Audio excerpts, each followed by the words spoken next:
इधर रांची के RIMS super speciality building में कल शाम 7:30 बजे से करीब 50 मिनट तक बिजली गुल रही। इस दौरान सुपर स्पेशलिटी ब्लॉक में करीब 125 मरीज भर्ती थे जिनकी जान पर आफत आ गई। इनमें से 50 के करीब मरीज आईसीयू के भरोसे थे जो तड़पते रहे। मरीज के परिजन ब्लॉक से बाहर बिजली विभाग में के कर्मियों और रिम्स प्रबंधन से लगातार संपर्क करने की कोशिश में थे, पर उन्हें किसी तरह का कोई सहयोग नहीं मिल सका। बता दें कि बिजली का केबल कटने के कारण जनरेटर से भी सप्लाई नहीं हो पा रहा था। आनन फानन में रिम्स बिजली विभाग के कर्मचारियों ने दूसरे केबल के सहयोग से लाइन को जोड़ा। हालांकि इस दौरान एक भी मरीज की जान नहीं गई।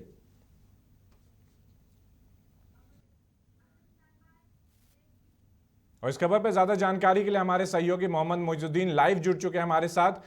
मोइजुद्दीन, सूबे का सबसे बड़ा अस्पताल और हजारों की जान वहां पर उनका इलाज चलते रहता है। जितने भी लोग हैं राज्य भर से वहां पर आते हैं इलाज करने के लिए, और वहां पर 50 मिनट तक लगभग अगर बिजली गुल रहती है तो कहीं ना कहीं एक बड़ा सवाल उठता है स्वास्थ्य व्यवस्था पर।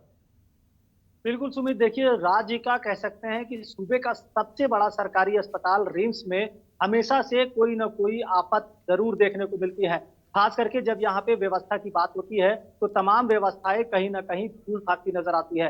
कुछ ऐसा ही नजारा कल देखने को मिला जहां पर करीब करीब 50 मिनट तक बिजली गुल रही और इससे तमाम जितने भी मरीज थे उनको काफी परेशानियों का सामना करना पड़ा। सुमित, आपको बता दें कि झारखंड, बिहार, बंगाल के सहित दूसरे राज्य से भी लोग इस उम्मीद के साथ रिम्स अस्पताल में आते हैं कि उनका बेहतर और समुचित इलाज हो सकेगा। लेकिन अगर लाइट की वजह से अगर मरीजों को तकलीफ उठाना पड़े तो ये कहीं ना कहीं प्रबंधन पर एक बड़ा सवाल जरूर उठाता है सुमित। ऐसे में 50 मिनट या कह सकते हैं करीब करीब 1 घंटा तक बिजली गुल रहना लोगों के लिए आफत बड़ा ये वक्त रहा है। हालांकि प्रबंधन ने काफी मशक्कत के बाद दूसरे तार पे दूसरा विकल्प लेकर के वहां पे बिजली की व्यवस्था की, लेकिन अपने आप ये एक सवाल है कि आखिर इतने बड़े अस्पताल में लेकिन ये पहली बार ऐसा नहीं है कि रिम्स की ऐसी हालत हम देख रहे हैं। चौंकाने वाली तस्वीरें लगातार सामने आती है। 2 दिन पहले आपने ही रिम्स की जो जहां पे जल जमाव हो गया, जिस तरीके से मरीजों को परेशानी हो रही थी, वो खबर भी हमने समाचार प्लस ने सबसे पहले अपने दर्शकों को दिखाई थी।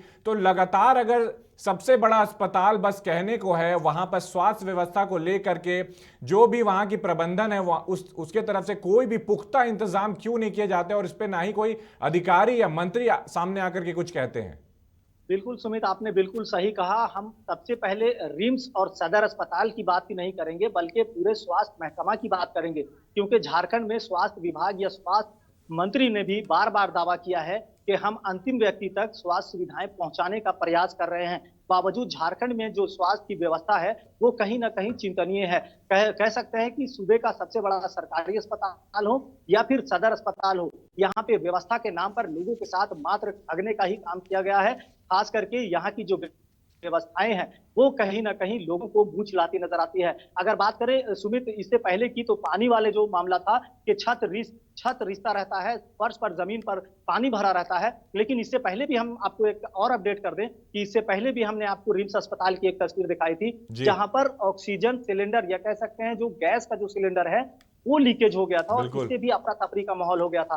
तो कह सकते हैं कि रांची के रिम्स अस्पताल में इस तरह की कुव्यवस्था का आलम बार बार देखने को मिलता है। भले ही प्रबंधन लाख दावे करते हो और लाख व्यवस्थाओं की बात करते हो, लेकिन एक बार फिर से व्यवस्था को सुधार करने की जरूरत है ताकि झारखंड राज्य ही नहीं बल्कि दूसरे राज्यों से समुचित मोइजुद्दीन, तमाम जानकारियों के लिए आपका बहुत बहुत शुक्रिया। तो रांची के रिम्स अस्पताल में कल शाम 50 मिनट तक बत्ती गुल रही जिससे मरीजों को परेशानी हुई। हालांकि अच्छी बात यह रही कि किसी मरीज की जान नहीं गई।